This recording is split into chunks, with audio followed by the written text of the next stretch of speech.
Yes, ma'am.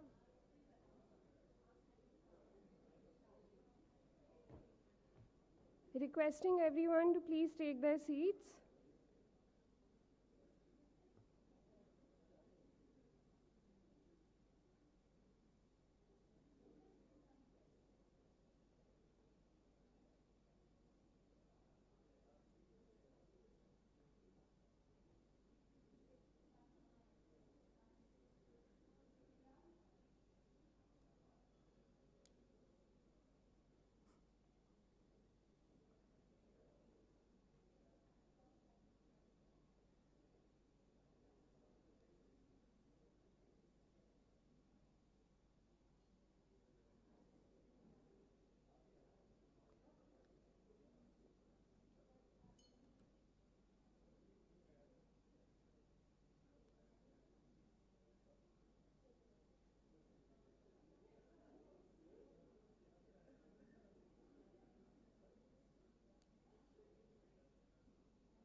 Good morning, ladies and gentlemen.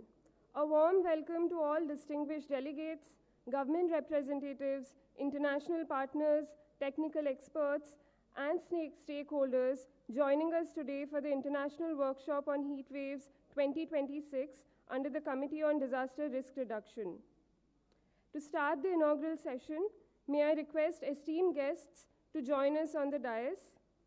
Dr. Krishna S. Vatsa, Member and Head of Department, National Disaster Management Authority. Shri Manish Bharadwaj, Secretary, National Disaster Management Authority. Dr. Philip Sass, Head of International Cooperation, Swiss Agency for Development and Cooperation.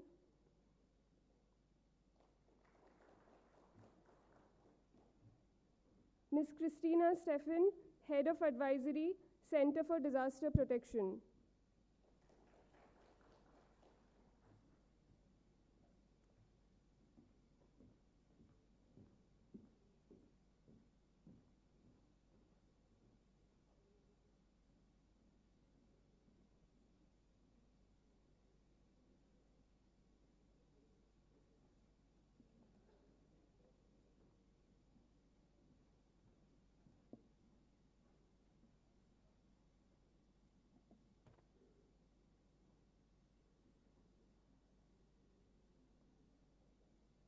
Extreme heat is no longer a seasonal inconvenience, it has become a growing development and governance challenge.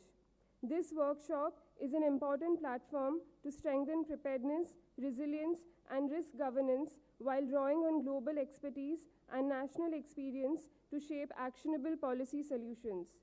To formally begin the inaugural session, it is my privilege to invite Shri Manish Bharadwaj, Secretary NDMA, to deliver the welcome address and share a recapitulation of key takeaways from the Heatwave Workshop 2025.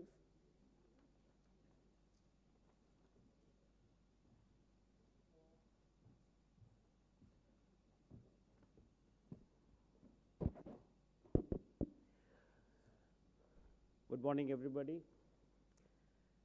Respected member and HOD NDMA, Dr. Krishna S. Vatsa, Member NDMA, Dr. Dinesh Kumar Aswalji, distinguished dignitaries from the collaborating international institutes, namely the Center for Disaster Protection, CDP, UNDRR, United Nations Capital Development Fund, United Nations Environment Program, diplomats from various embassies, esteemed speakers, representatives from national and international organizations, states representatives, representatives from the central ministries, knowledge partners, and dear participants.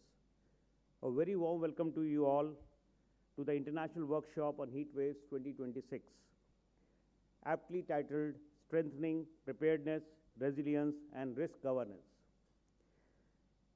Extreme heat has today emerged as one of the most severe and rapidly intensifying global risks, with far-reaching implications for health, livelihoods, infrastructure, and urban systems. It is no longer an episodic hazard. It must now be addressed as a systemic risk requiring coordinated governance, integrated planning, and sustained institutional commitment. India has taken important strides in institutionalizing heat wave preparedness and mitigation, particularly through the expansion of heat action plans and multi-sectoral coordination. Building on this experience, this workshop has been convened as a global platform to move from awareness to actionable frameworks that strengthen preparedness, resilience, and long-term risk governance.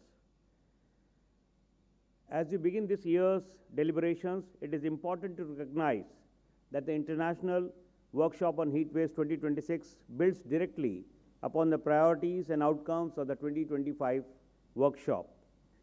Last year, the 6 priority areas which were identified were heat wave from the point of view of early warning services, heat action plans from the Indian perspective, advancing city-level heat action plans with emphasis on multi-sectoral adaptation for creating resilient communities, heat health adaptation, Indian experience in mitigating impact of heat on infrastructure, particularly housing, and financing heat action plans.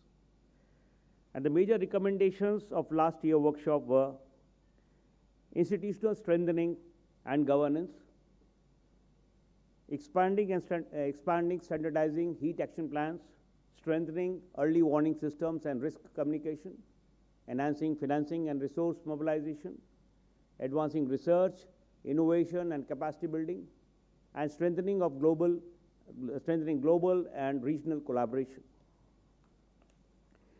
This year's workshop translates those recommendations into structured thematic discussions, moving the discourse from strategy to implementation and from preparedness towards resilient systems.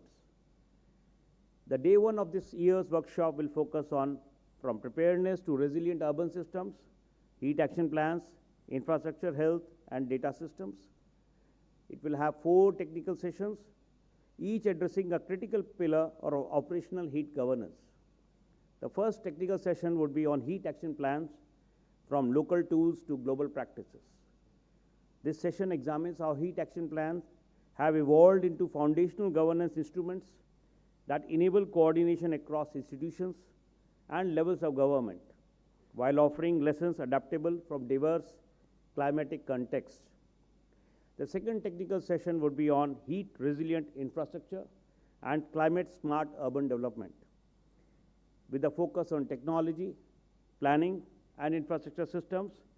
This session will explore how cities can embed resilience into development pathways while improving operational preparedness and last mile delivery. The third technical session would be on heat, health, and human systems, with focus on protecting lives and livelihoods. This discussion will bring attention to the human dimension of extreme heat, examining health outcomes, labor productivity, and social vulnerabilities, and identifying institutional pathways to safeguard communities. The fourth technical session would be on data, technology, and innovation for extreme heat governance. The session will focus on how advances in forecasting, geospatial analytics, and digital platforms can support evidence-based decision-making and enable anticipatory risk management. Overall, the day one is designed to demonstrate how governance systems can transition from reactive responses to integrated, forward-looking resilience frameworks. The day two will focus on financing solutions for extreme heat, covering disaster risk financing and long-term mitigation, with the emphasis on instruments, institutions, and impact. Recognizing that resilience cannot be achieved without sustainable financing, the day two would be dedicated to advancing financial strategies that support both immediate response and long-term mitigation, and it also has 4 sessions. The technical session 1 would be on disaster risk financing for heat resilience, which will provide a technical baseline on financial mechanisms that address multi-hazard risk while strengthening heat resilience. The second technical session would be on financing heat-resilient infrastructure, which will explore investment pathways and climate finance opportunities that support resilient infrastructure development. And the third technical session would be on addressing residual heat risk money-in mechanisms, which will focus on insurance, reinsurance, and public-private partnership models that can mobilize resources and manage residual risks. And the fourth technical session would be on financing mechanisms to reach communities at risk. The emphasis would be on ensuring that financing translates into impact, reaching vulnerable populations that through adaptive social protection and coordinated delivery systems. I conclude with the remarks that this workshop reflects a growing global recognition that extreme heat is not merely an environmental challenge, but it is a governance, development, and economic priority.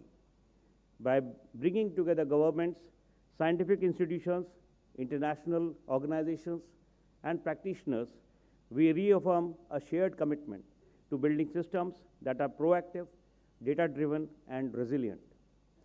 And I'm confident that the deliberations over the next 2 days will generate actionable insights, strengthen partnerships, and contribute meaningfully to shaping the future of heat risk governance, both in India and globally. I extend my sincere appreciation to all our partners and participants for joining us in this important effort, and I wish the workshop every success. Thank you.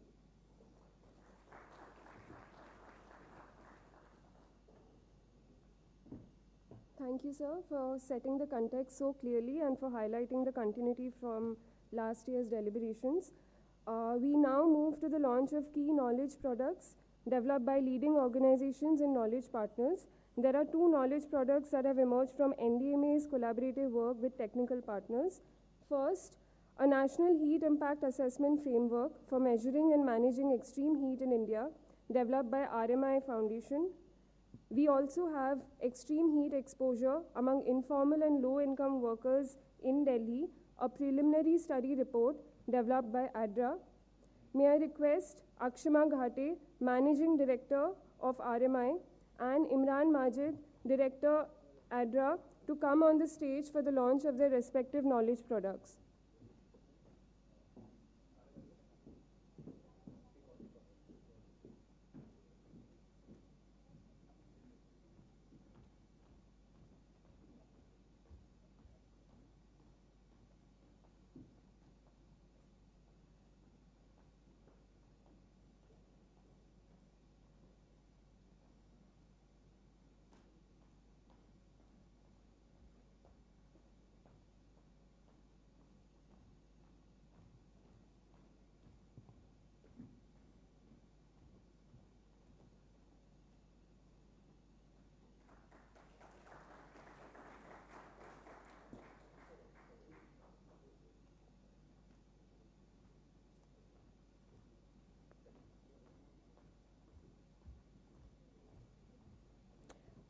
The second book, Extreme Heat Exposure Among Informal and Low-Income Workers in Delhi, a preliminary study report.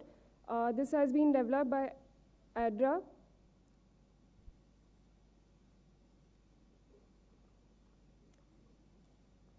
These products represent important contributions towards strengthening evidence-based planning and operational preparedness for extreme heat.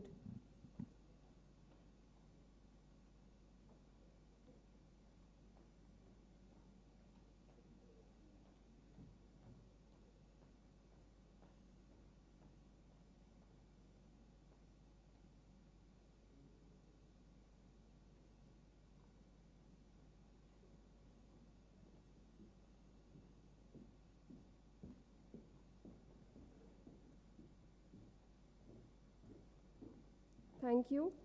To share global insights on disaster risk financing and innovative protective mechanisms, we are pleased to invite Ms. Christina Steffen, Head of Advisory at the Center for Disaster Protection. Ms. Stefan is a qualified actuary trained in Romania and the UK. Ms. Stefan, please.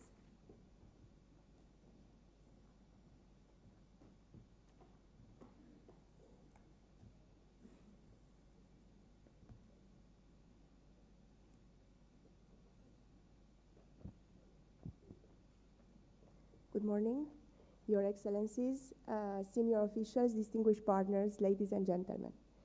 I would like to start by thanking the Government of India for the opportunity to provide technical remarks this morning on behalf of the Center for Disaster Protection. Also, on behalf of the Center for Disaster Protection, I would like to extend our deep gratitude to the National Disaster Management Authority for the opportunity to support this event, this international workshop on heat waves. The workshop builds on India's national experience and reflects the urgency at a time when extreme heat is no longer a future risk. It is a present and accelerating reality for millions of people across the country, but also across the world. As more countries experience the impacts of extreme heat, India's leadership with the G20 and BRICS plays a critical role in the international policy discussions and how the crisis financing architecture can shift from a reactive to a proactive approach to risk.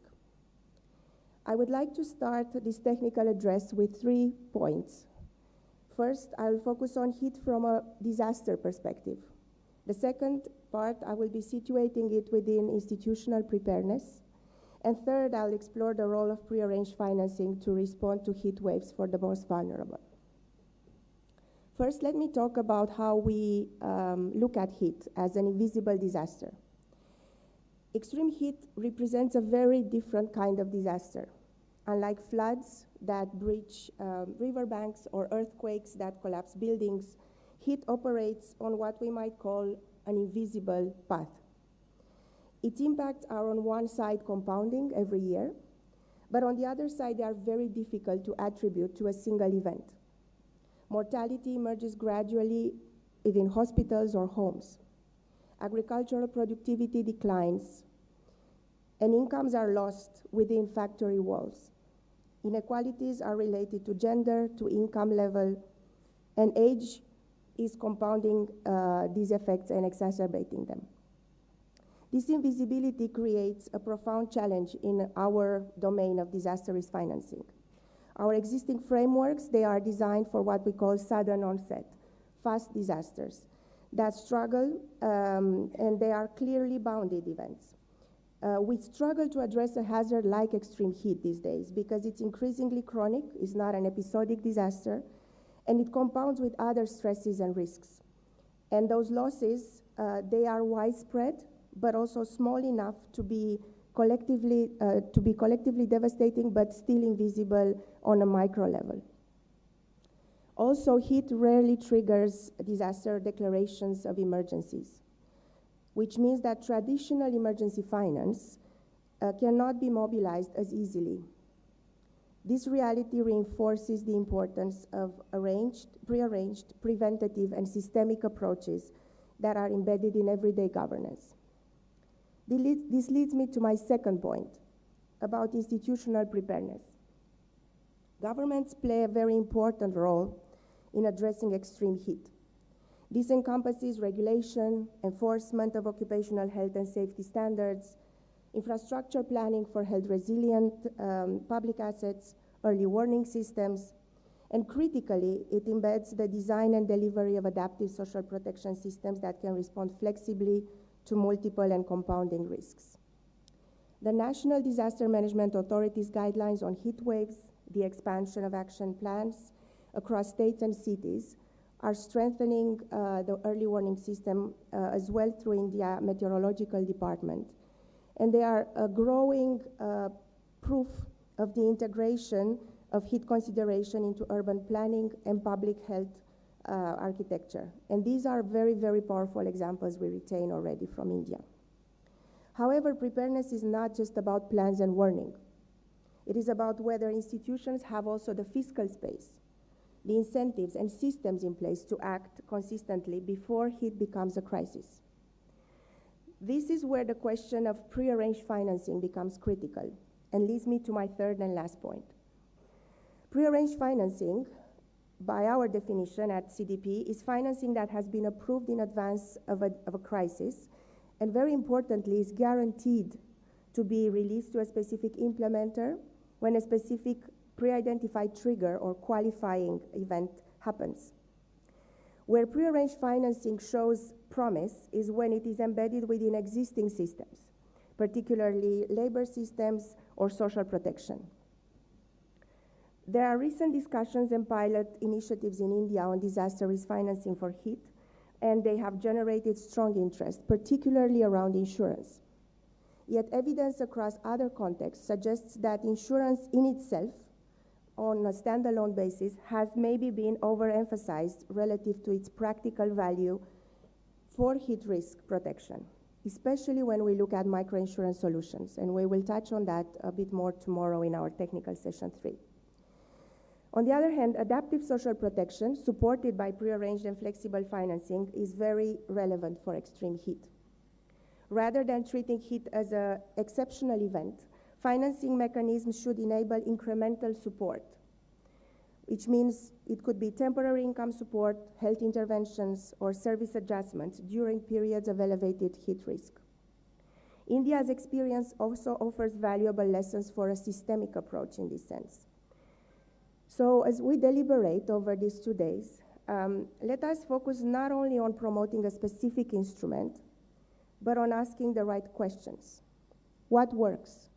Where? Under what conditions?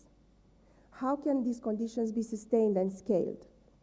And very importantly, what have we also learned from what it has not worked yet? The question before us is not whether prearranged finance has a role in addressing extreme heat. It does. The question is how to position this role appropriately within a comprehensive risk management ecosystem. Given heat waves are usually compounded by episodes of drought, for example, or health impacts, the experience of recent years has shown that the most resilient responses are those that strengthen underlying systems, healthcare, social services, rather than focusing narrowly on a single instrument or a single peril. We must resist the temptation to view complex social and health challenges primarily through a financing lens. I'm an actuary, so I'm telling this to myself as well and the other actuaries in the room, to resist that temptation. Extreme heat is not fundamentally a financing problem requiring a financing solution. It is a risk management and governance challenge where finance can play a valuable supporting role, but it has to be thoughtfully integrated. So, as I conclude, I truly believe the next 2 days are an opportunity to establish a more balanced and effective approach to managing and responding to extreme heat. One that, prioritizes risk reduction and prevention while addressing residual risk. 2, explores risk retention and flexible funding mechanisms. 3, strengthens underlying systems such as social protection. And 4, very importantly, ensures solutions are grounded in the lived experience of those that are most exposed. The path forward requires humility about the tools, clarity about their limitations, and commitment to solutions that are financially sustainable, institutionally embedded, and genuinely proactive to the most vulnerable. With this, I would like to thank you very much for allowing me these minutes this morning, and I look forward to bringing all of us on this journey together. Thank you.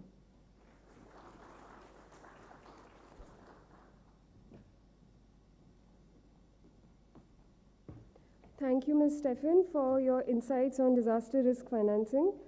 As heat waves intensify globally, international cooperation becomes essential for strengthening policy, technology support, and implementation principles. We now invite Mr. Johannes Schneider, Head of Economic Cooperation and Development, German Embassy, New Delhi, to deliver his technical address.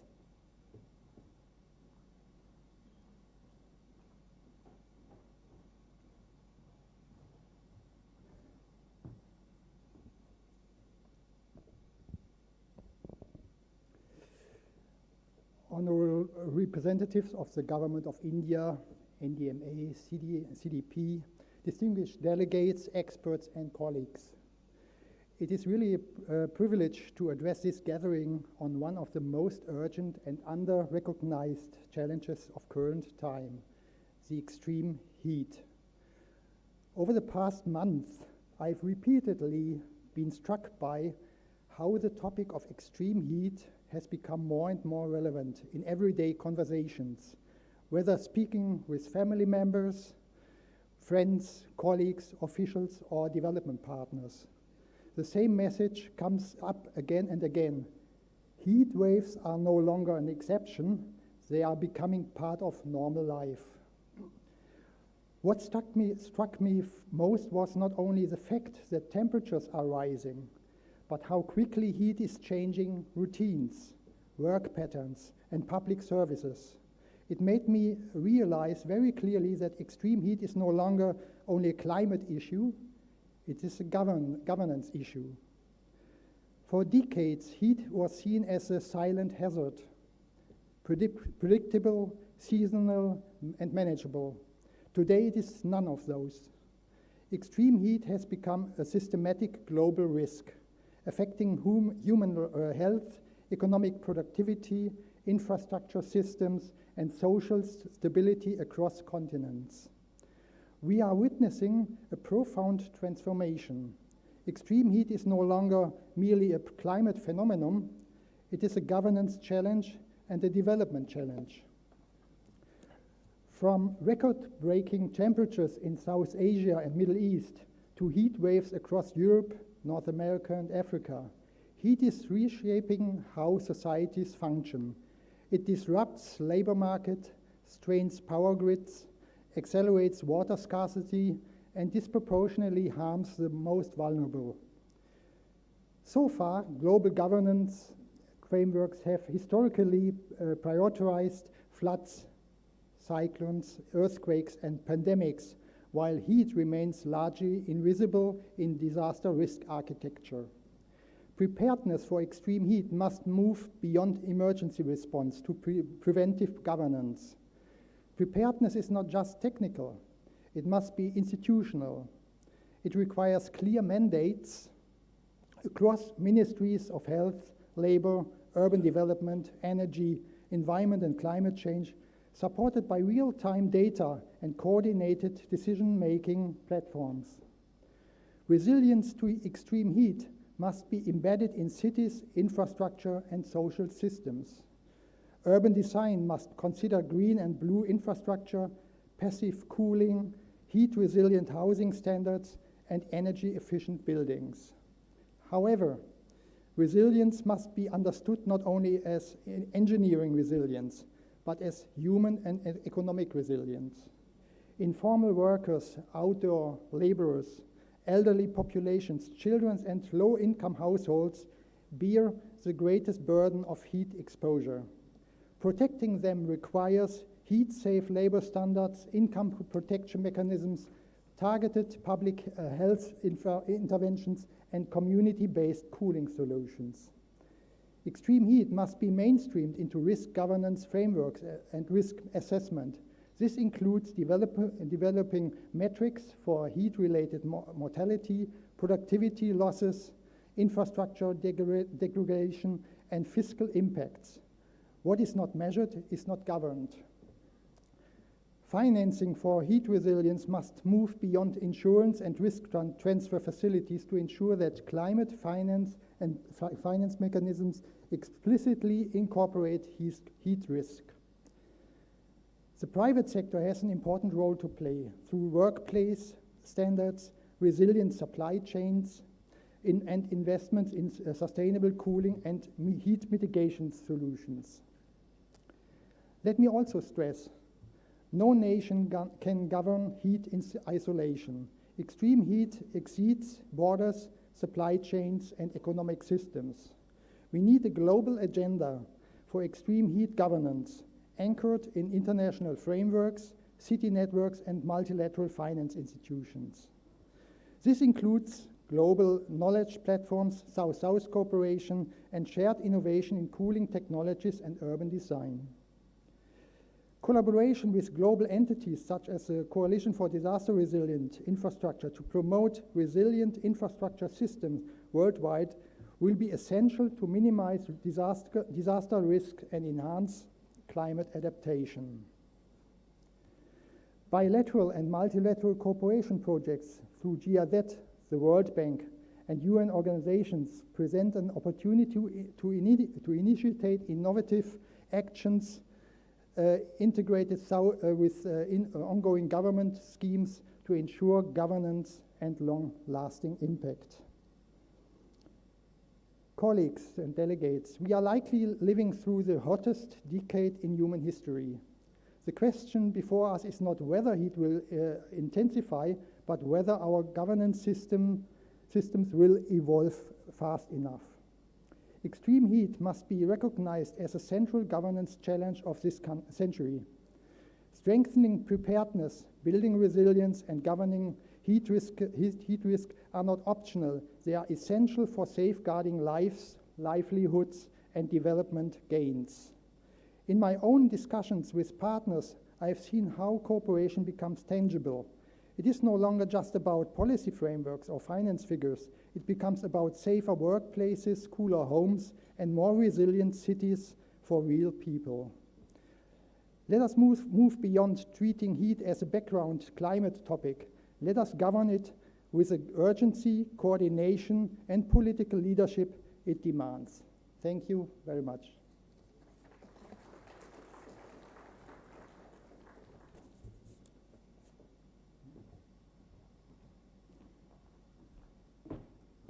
Thank you, Mr. Schneider, for your insights and continued support towards climate resilience cooperation.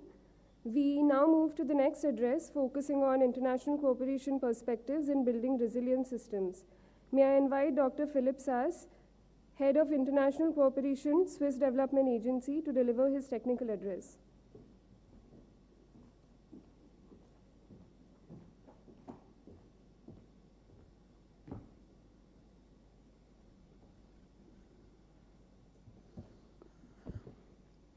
Dr. Krishna Vatsa, Mr. Manish Bharadwaj, Colonel Kirta Pratap Singh, Mr. Schneider, Madam Stefan, ladies and gentlemen, it's a true honor to address this distinguished audience today, and I really want to congratulate for convening such an important discussion here in Delhi today.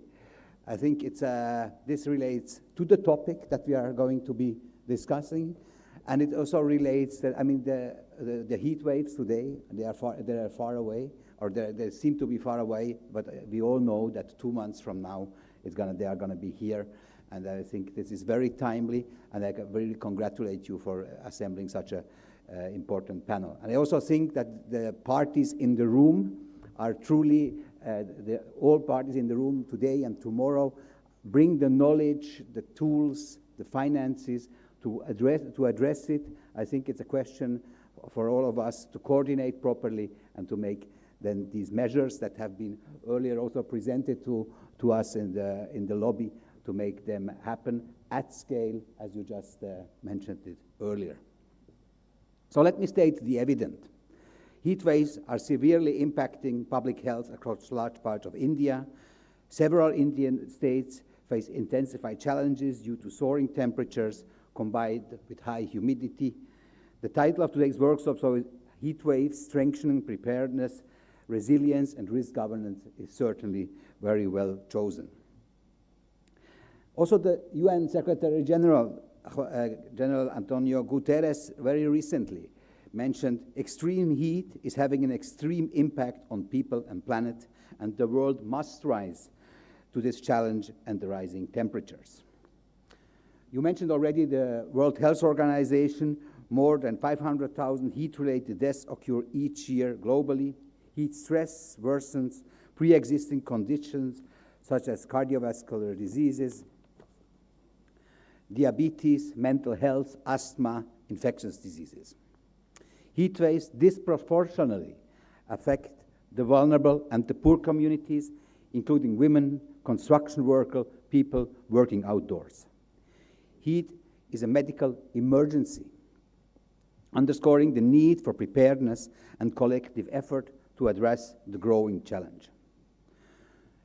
International cooperation from Switzerland in India focuses primarily on promoting passive cooling in the built environment as a key response to increasing heat waves. One of our flagship initiatives, the Be Cool project, aims to provide affordable cooling to people who cannot meet their cooling needs.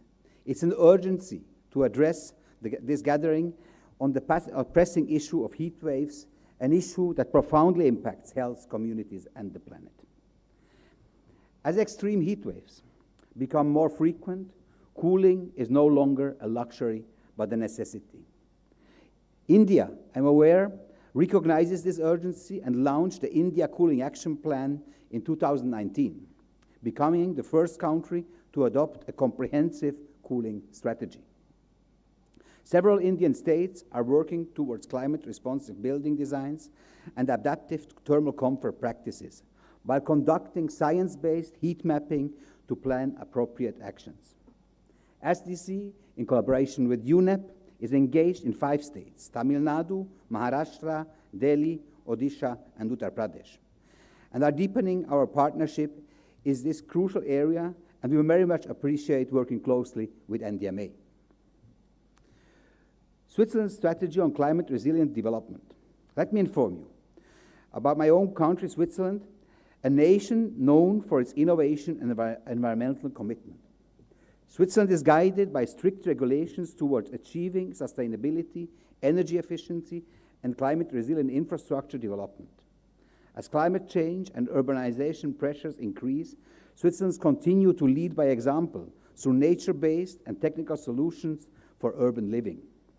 Some city-specific initiatives include, such as in Bern, my hometown, passive and nature-based approaches are there widely adopted, along with innovative financing. These include climate-sensitive urban design, high levels of building insulation, and the integration of green infrastructure, such as trees, green roofs, and permeable surfaces. In Zurich, an initiative called Green City Zurich initiative promotes parks, green roofs, urban forests even, and energy-efficient building designs and the use of renewable materials. Lastly, I want to mention Geneva, who many of you know. The Geneva Lac Nation project uses water from Lake Geneva for cooling and heating systems in building, reducing energy consumption and CO2 emissions. There are many more examples which could be mentioned here. Our main focus when we are working together with Indian partners is knowledge transfer and then also global cooperation. Switzerland is very much committed to transfer knowledge to other countries through innovative actions. Evidence-based policy support and demand-driven capacity building programs. Leading Swiss institutions such as the ETH Zurich, the EPFL, the Federal Laboratory for Material Science and Technology, so-called EMPA, and also the Institute from Lausanne, the EPFL, are at the forefront of developing innovative solutions that can be adapted and implemented worldwide. And we are all active here in India. Swiss-India cooperation has a long track record, and over the last 15 years, India has been a focal point for several flagship initiatives in the urban context.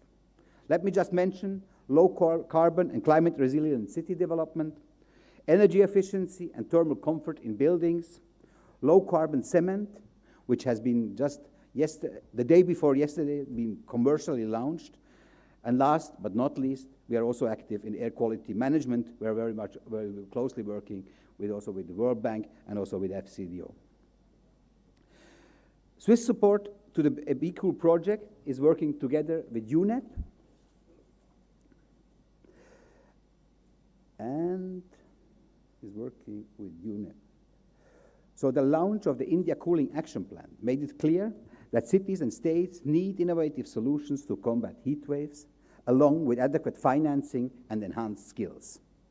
The Be Cool project aims to provide technical support for 5 states and 20 cities, and passive cooling through adaptive thermal comfort, access to financing, and capacity building. In this endeavor, the Swiss Embassy, in collaboration with UNEP, is engaging with state and city authorities to promote nature-based and technological solutions for heat management.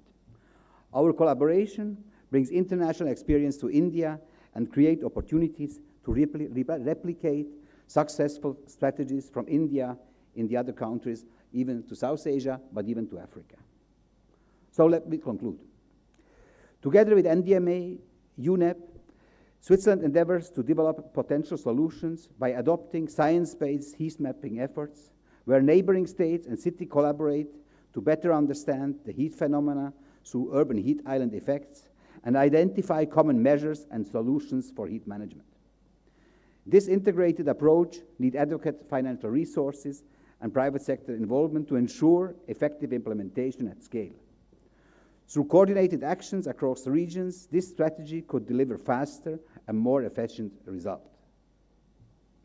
The BeCool project is accelerating heat resilience across India through partnerships and innovative cooling solutions. In Delhi, it is supporting the Heat Action Plan with technical expertise. In Tamil Nadu, it has delivered a scientific assessment of the urban heat island effect and will soon launch passive cooling guidelines. And last, let me mention Maharashtra. It is working with the private builders to scale passive cooling practices in new developments. So let me reiterate our commitment to support these states to prepare practical and scalable passive cooling solutions. Let me congratulate NDMA, UNEP, and all our partners for organizing this workshop, and I look very much forward to the discussions. Thank you.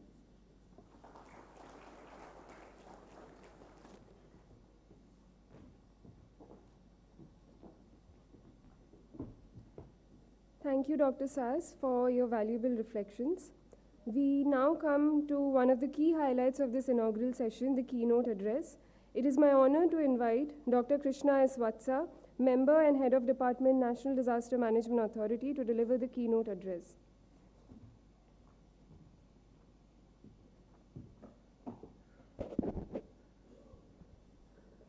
Good morning, and a very warm welcome to all of you, distinguished guests on the dais, Christina, Stefan, and Manish Bharadwaj, Secretary NDMA, Mr. Philip Sass, Mr. Johannes Snyder, honorable members of NDMA, Mr. Aswal, Ms. Rita Misar, all the international guests, participants, experts, practitioners. It really makes us so happy that you have responded to our invitation, and we have come together to discuss an issue of very urgent and critical importance to all of us, that is how to manage the heat wave.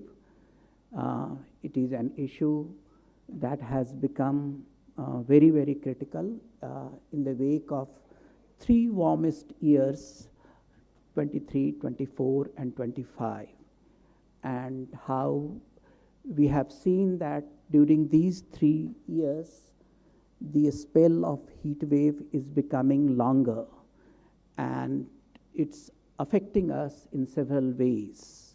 It's affecting us the way we live, the way we practice livelihoods, and the way we interact with critical infrastructure. So all that is extremely important, and we need to find ways of mitigating the impact of heat wave and enabling us to adjust to this newly emerging reality. We organize this workshop every year around this time, largely because this is the time, perhaps maybe even earlier, that we get together and start planning for the heat wave during summer. It gives us 3-4 months. We try to prepare the heat action plans at the state and district and city levels. And what we find is that during 3 or 4 years, the number of experts and practitioners who are participating in this deliberation is increasing, and that's a source of so much of confidence and inspiration for us that there are so many people who are concerned about the issue. And this year also, we have also invited international participants, and we are so grateful to them that they have turned up, they have come here, they have demonstrated their support, and we consider it an opportunity to exchange a lot of ideas and practices and disseminate the shared experiences, not just in our own country, but across the world. And we hope that this interaction at the national and international level will continue to grow, and we will have more sustained interaction among ourselves so that we can innovate more and more in terms of heat wave preparedness and mitigation. What is important is that heat wave needs to be recognized as a hazard, and we made the first effort by suggesting that the heat wave could be considered a hazard for the application of the mitigation fund. So it is considered a hazard for the purpose of mitigation. We have our pre-arranged finance for disasters through the recommendations of a constitutional body which is known as the Finance Commission, and the 16th Finance Commission had just submitted its report, and in that report it has recommended that heat wave be recognized as a notified hazard. And when such a recommendation comes, it is a source of support for us that we have just 12 notified hazards and heat wave is not one of them. But now that there is a recommendation, we can definitely go ahead and notify it as a hazard, and that gives us access to several enabling mechanisms, and that's extremely important when we start implementing the interventions on the ground. So recognizing heat wave formally is a very, very important step when we start dealing with the impact of the heat wave. Of course, we are working with the states and municipalities and the district administration, and it is very important that we look at all our decentralized interventions. But it's also very, very important for us to look at the sector-wise interventions. And this is where I think we have achieved some success in the recent years.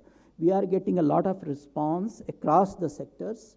For example, if we are looking at just the transportation sector, we find that railways have taken several steps to deal with the impact of heat wave, in terms of running the trains, managing its facilities, providing water.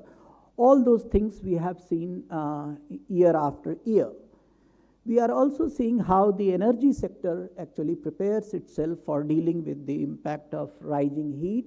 It is kind of preparing a plan so that it can deal with the rising demand for energy, and how people should not be with the load shedding is not for undue hours.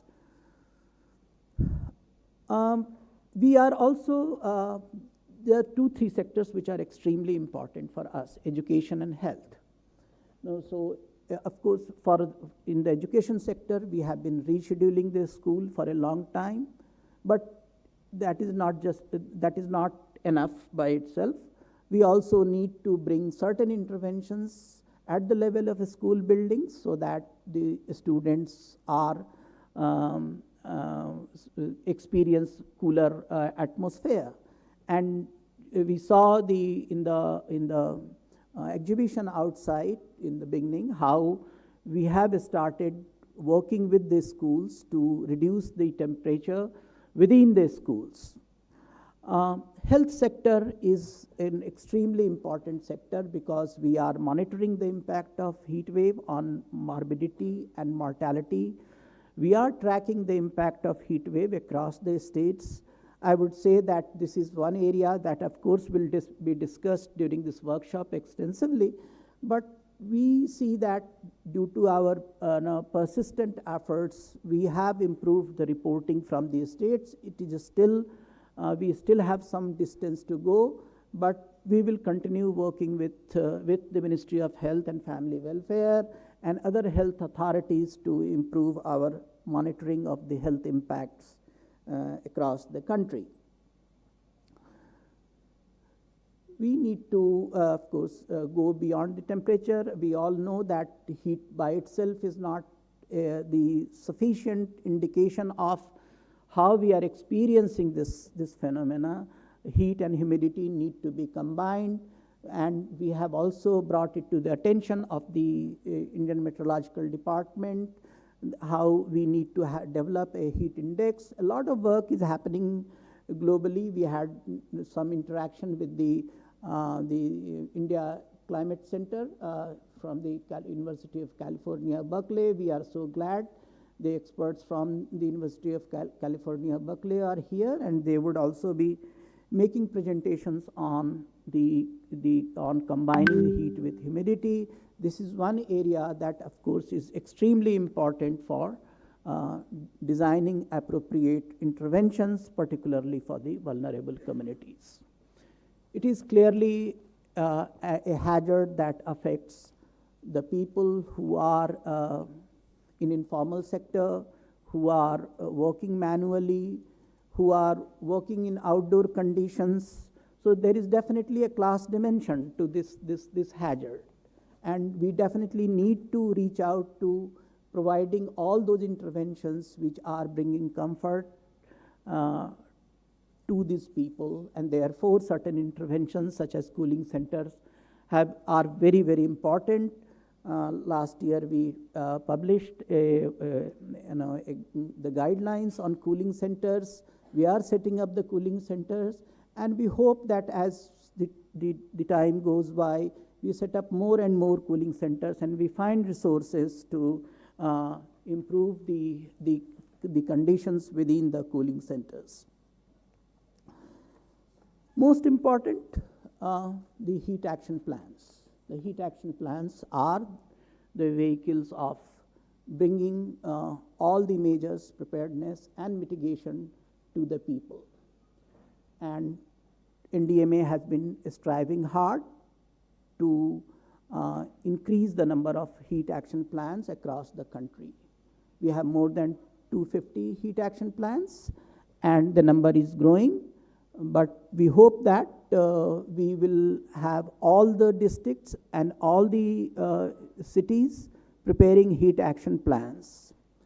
It is, this activity has to be undertaken on a scale that requires a lot of hand-holding, lot of technical assistance. And this is one area perhaps where we need to step up our efforts, and we need to work better with our partners so that we can provide technical assistance to all the districts, all the cities which have decided to prepare the heat action plans.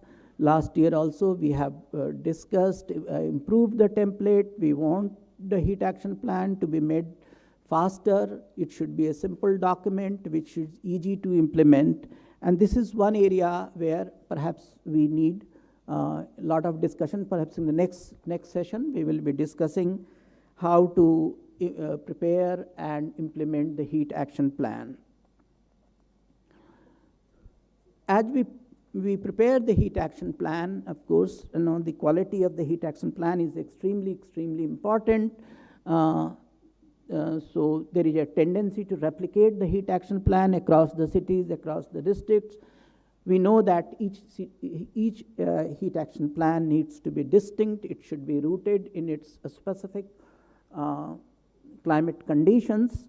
And so it's also important that we go beyond the preparedness and focus more on mitigation, improving the thermal comfort of the in-house atmosphere.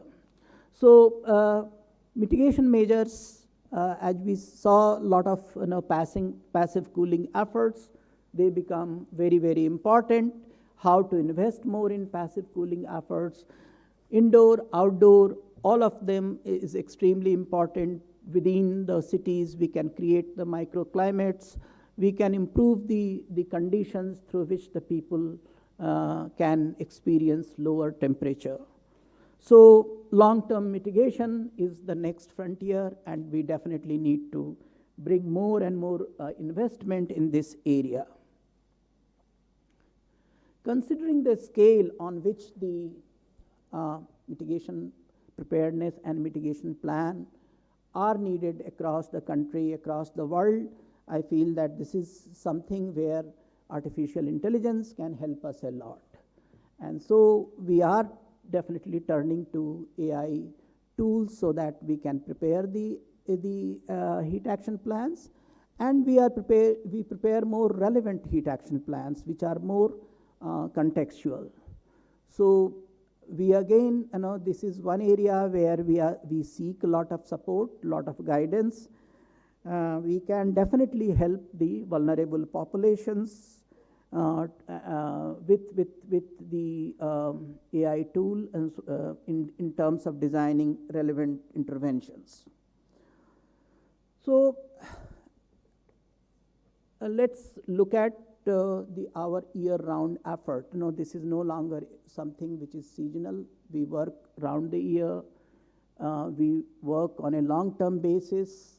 We need to have the right kind of technical assistance, technical capacity within the institution, at the national level, at the state level. Internationally, we need to interact so that we access better technology. We are working on improving the access to finance. Access to finance holds the key to improving the heat action plans. So these are some of the challenges, and the workshop provides an excellent opportunity to discuss these issues. And I'm sure we have a very packed schedule, lot of sessions, lot of speakers, and we only hope that the time is managed efficiently so that we can go through the entire range of issues in the course of discussing the heat wave management. I wish the workshop a great success, and we will go through all the issues collectively, and I'm sure it would be very rewarding, very constructive discussion. Thank you very much.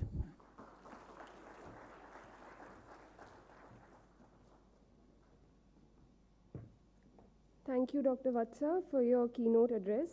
Ladies and gentlemen, the inaugural session has clearly highlighted the importance of evidence-based planning and collaborative partnerships to translate policy into action. We now invite Ms. Mrinalini Srivastava, Director, International Cooperation, NDMA, to propose the vote of thanks.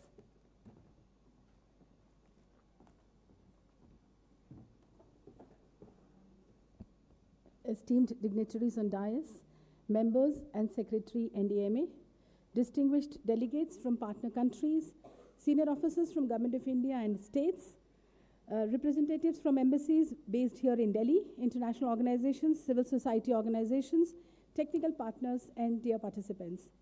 India is honored to convene this important global platform on strengthening preparedness, resilience, and risk governance for extreme heat. On behalf of National Disaster Management Authority, I sincerely thank all participating countries and their respective embassies for their presence, partnership, and commitment to advancing collective action on climate and disaster risk resilience. We extend our heartfelt appreciation to international NGOs and civil society-based organizations and academia whose field experience and community engagement are vital in protecting vulnerable populations from the growing risks of heat waves. There is an exhibition at the outside in the foyer where you all can see the extensive work that all of us have done together. I would also like to thank our valued technical partners, CDRI, UNEP, CDP, RMI India, NRDC, and ADRA, SFC, University of Berkeley, and other collaborating institutions for their knowledge, contributions, and continued collaboration. I would like to specially mention Swiss Development Agency and its cooperation in cool roof efforts in Delhi and Tamil Nadu. Similarly, GIZ, through Indo-German technical collaboration, is implementing INCRIS, which is Integrated Climate Risk Management, focusing on heat wave management.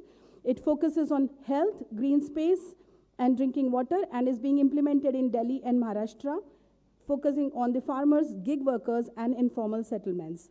We sincerely thank all speakers, session chairs, moderators, and participants who will be contributing to the workshop's discussion over the coming sessions. As the chair himself mentioned, we move into the technical sessions shortly. My humble request is to support us in ensuring that sessions are run as per the schedule.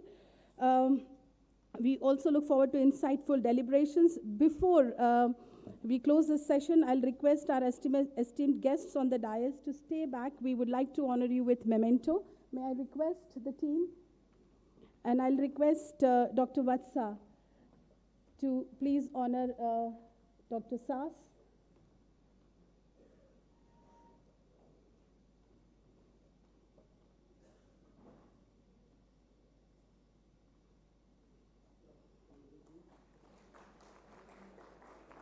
I'll request Secretary, sir, to honor Mr. Schneider.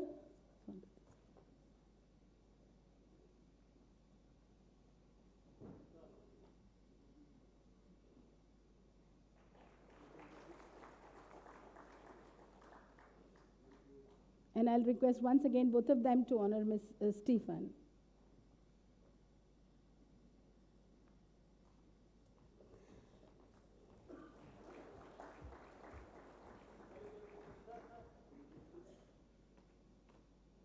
Thank you. May I request you all to just assemble for a group photo here?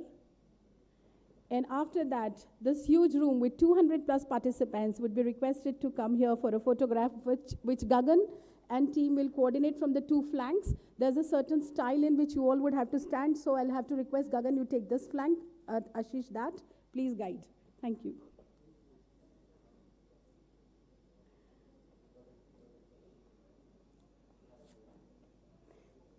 So there'll be a line downstairs. Others would have to come on the stage. So the taller people, please, on the floor there, and the others could come up.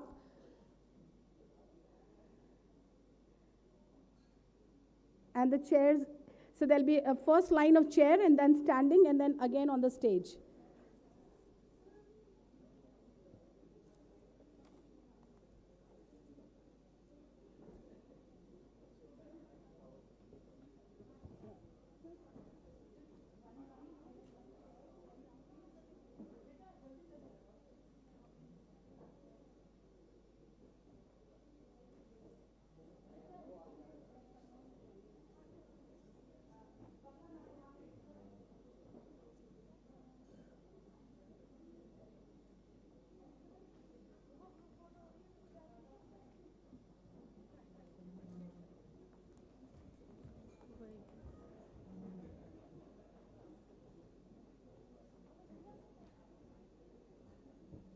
I'll request all members NDMA to come on the stage, advisor NDMAs to come on the stage. Ben, if you could also come on the stage. Ma'am, Rita ma'am, Aswal sir. All the members NDMA and advisors NDMA to come on the stage, and all those who are in the front row, please come on the stage. Thank you. Please. Gadgil Sahab, please. All others from NDMA to be in the second lane here.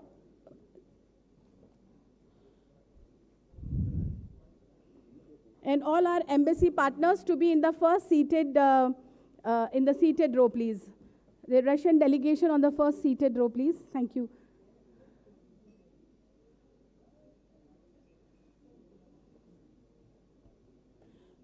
Senior officers from Information and Broadcasting, sir, you may please come here on the stage. Thank you.